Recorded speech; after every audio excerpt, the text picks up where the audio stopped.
The Heroes of Olympus, Book 5, The Blood of Olympus, by Rick Riordan. Chapter 43, Piper. Piper watched in horror as the giant king rose to his full height, almost as tall as the temple columns. His face looked just as Piper remembered, green as bile, with a twisted sneer, his seaweed-colored hair braided with swords and axes taken from dead demigods. He loomed over the captives, watching them wriggle.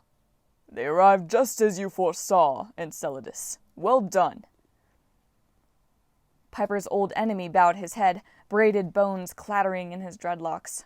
"It was simple, my king." The flame designs gleamed on his armor. His spear burned with purplish fire. He only needed one hand to hold his captive. Despite all of Percy Jackson's power, despite everything he had survived, in the end, he was helpless against the sheer strength of the giant, and the inevitability of the prophecy. "I knew these two would lead the assault," Enceladus continued. "I understand how they think. Athena and Poseidon. They were just like these children. They both came here thinking to claim this city. Their arrogance has undone them." Over the roar of the crowd, Piper could barely hear herself think, but she replayed Enceladus's words. These two would lead the assault. Her heart raced. The giants had expected Percy and Annabeth. They didn't expect her. For once, being Piper McLean, the daughter of Aphrodite, the one nobody took seriously, might play to her advantage. Annabeth tried to say something, but the giantess Paraboia shook her by the neck. "Shut up! None of your silver-tongued trickery!" The princess drew a hunting knife as long as Piper's sword. "Let me do the honors, father." "Wait, daughter." The king stepped back. "The sacrifice must be done properly. Thune, destroyer of the fates, come forward." The wizened gray giant shuffled into sight, holding an oversized meat cleaver. He fixed his milky eyes on Annabeth. Percy shouted. At the other end of the Acropolis, 100 yards away, a geyser of water shot into the sky. King Porphyrion laughed. "You'll have to do better than that, son of Poseidon. The earth is too powerful here. Even your father wouldn't be able to summon more than a salty spring. But never fear. The only liquid we require from you is your blood." Piper scanned the sky desperately. Where was the Argo II? Thune knelt and touched the blade of his cleaver reverently against the earth. "Mother Gaia." His voice was impossibly deep, shaking the ruins, making the metal scaffold resonate under Piper's feet. "In ancient times, blood mixed with your soil to create life. Now, let the blood of these demigods return the favor. We bring you to full wakefulness. We greet you as our eternal mistress." Without thinking, Piper leaped from the scaffolding. She sailed over the heads of the Cyclopes and ogres, landed in the center of the courtyard, and pushed her way into the circle of giants. As Thune rose to use his cleaver, Piper slashed upward with her sword. She took off Thune's hand at the wrist. The old giant wailed. The cleaver and severed hand lay in the dust at Piper's feet. She felt her mist disguise burn away until she was just Piper again, one girl in the midst of an army of giants, her jagged bronze blade like a toothpick compared to their massive weapons. "What is this?" Porphyrion thundered. "How dare this weak, useless creature interrupt?" Piper followed her gut. She attacked. Piper's advantage. She was small, she was quick, and she was absolutely insane. She drew her knife catoptris and threw it at Enceladus, hoping she wouldn't hit Percy by accident. She veered aside without witnessing the results, but judging from the giant's painful howl, she'd aimed well. Several giants ran at her at once. Piper dodged between their legs and let them bash their heads together. She wove through the crowd, jabbing her sword into dragon-scale feet at every opportunity, and yelling, "Run! Run away!" to sow confusion. "No! Stop her!" Porphyrion shouted. "Kill her!" A spear almost impaled her. Piper swerved and kept running. It's just like Capture the Flag, she told herself, only the enemy team is all 30 feet tall. A huge sword sliced across her path.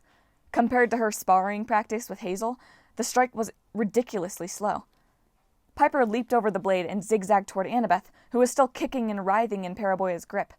Piper had to free her friend. Unfortunately, the giantess seemed to anticipate her plan. "I think not, demigod," Paraboya yelled. "This one bleeds." The giantess raised her knife. Piper screamed in charm speak, "Miss!" At the same time, Annabeth kicked up with her legs to make herself a smaller target. Paraboya's knife passed beneath Annabeth's legs and stabbed the giantess's own palm. "Ow!"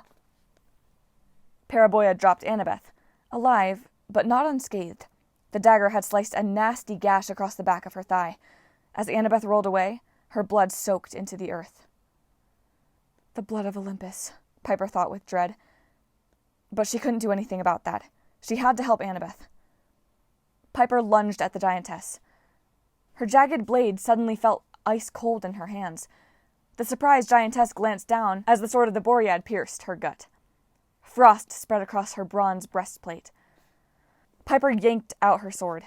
The giantess toppled backward, steaming white and frozen solid. Paraboya hit the ground with a thud.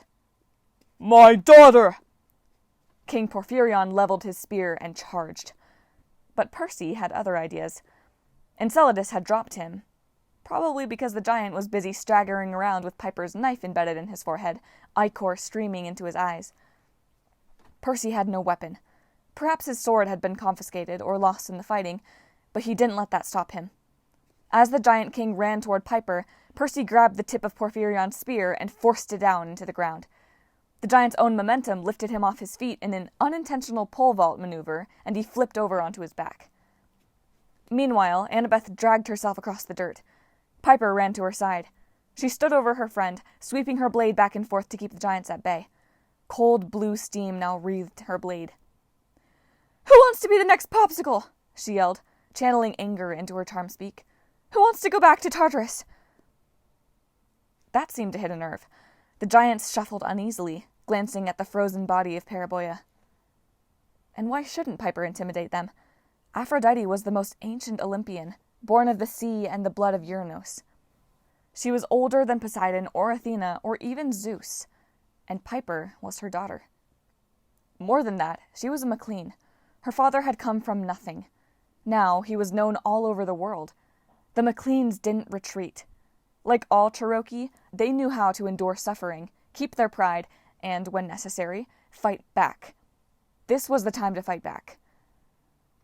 40 feet away, Percy bent over the giant king, trying to yank a sword from the braids of his hair. But Porphyrion wasn't as stunned as he let on. "Fools!" Porphyrion backhanded Percy like a pesky fly. The son of Poseidon flew into a column with a sickening crunch. Porphyrion rose. "These demigods cannot kill us. They do not have the help of the gods. Remember who you are." The giants closed in. A dozen spears were pointed at Piper's chest. Annabeth struggled to her feet. She retrieved Paraboya's hunting knife, but she could barely stand upright, much less fight. Each time a drop of her blood hit the ground, it bubbled, turning from red to gold. Percy tried to stand, but he was obviously dazed. He wouldn't be able to defend himself. Piper's only choice was to keep the giants focused on her. "Come on, then!" she yelled. "I'll destroy you all myself if I have to!" A metallic smell of storm filled the air. All the hairs on Piper's arms stood up. "The thing is," said a voice from above, "you don't have to." Piper's heart could have floated out of her body.